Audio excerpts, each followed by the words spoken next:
Good morning, Melanie. Good morning. Welcome to Cognizant Discovery 2025. Thank you. I'm looking forward to the conversation.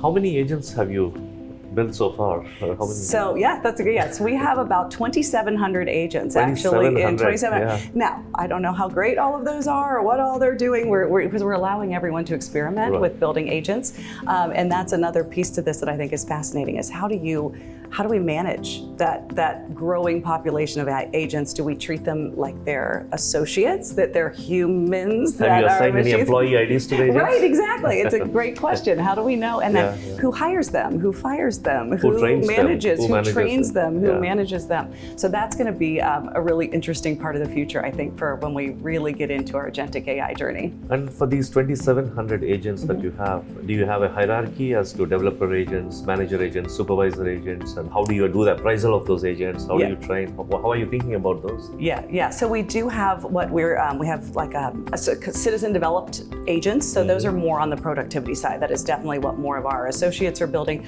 for themselves for productivity. Might be cleaning out emails for them or different things. And then we have professional built development agents. So those are going to be the agents that we want speaking to externally to other agents or utilizing API calls to be able to to really interact with other systems inside and outside of Nationwide.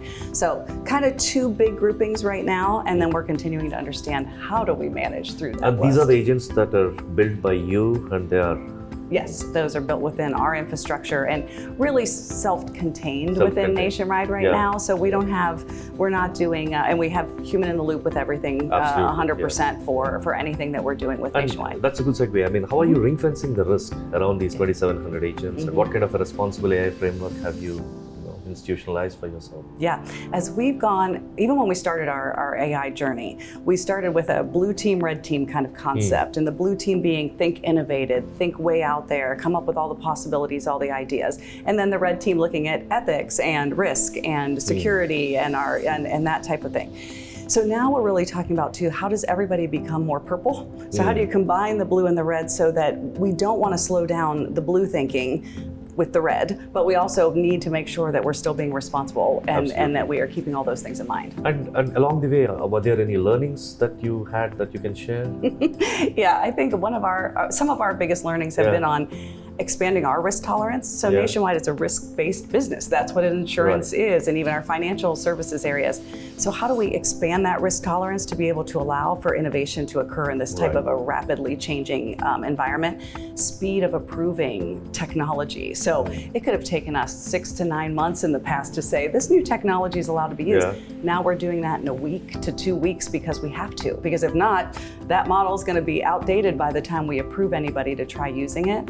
So I think it's a lot of leaning into, you have to change the speed. You have to be ready to take a little bit more risk, responsibly, but you have to be ready to take a little bit more risk if you're going to really get to the exciting part of what I think AI is going to offer for companies. And while you're doing this, I mean, I'm very curious. I mean, did you sense any resistance within your organization as you were building these agents? Was there any anxiety of fear of job loss and things like that? A lot of fear, yes. And so org change management is another big piece. We're trying to, and that was a lot of why we wanted to open up the everyday AI side, was to give all of our associates the opportunity to play, experiment, be creative, innovate within a safe space, because there is a lot of fear, and we're not looking at AI as being a way to wipe out our associates. We're using it as a way to increase capacity, because our demands from our business is just out the roof. They have so many ideas, so many great things they want to do.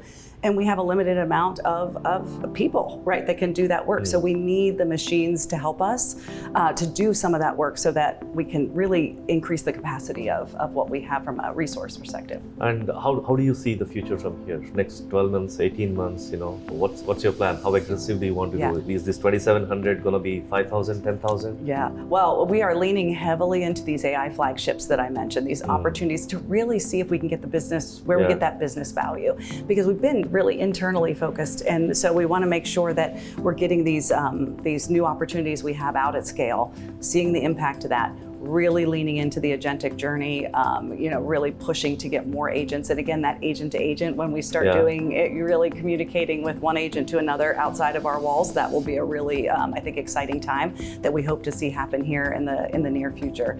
And then we're just continuing to really monitor that excitement with our associates to build that desire to want to be involved more in it. And look, are these 2,700 mostly on the consumer side of AI, or are they more on the enterprise side of? More enterprise side. Yeah. We really started on the enterprise side. And those are all, like I said, most of those are going to be in that citizen developed kind of, let's see what this will do in productivity. Like I have one that goes and looks at my next week of work coming up and tells me what I should prioritize. And hey, think about this, you need to get prepared for that meeting. Those types of smaller agents. And then we're really still in the phases of building out what those professionally developed agents are going to be.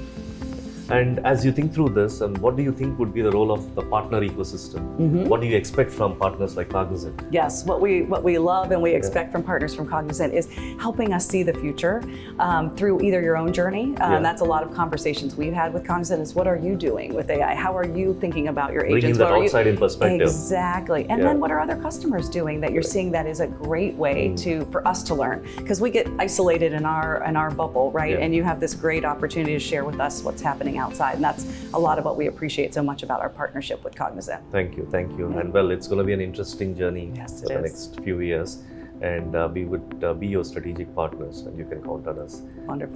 Thank you, Melanie. Thank you. Thank you for taking time to be with us today. Wonderful. Thank you very much.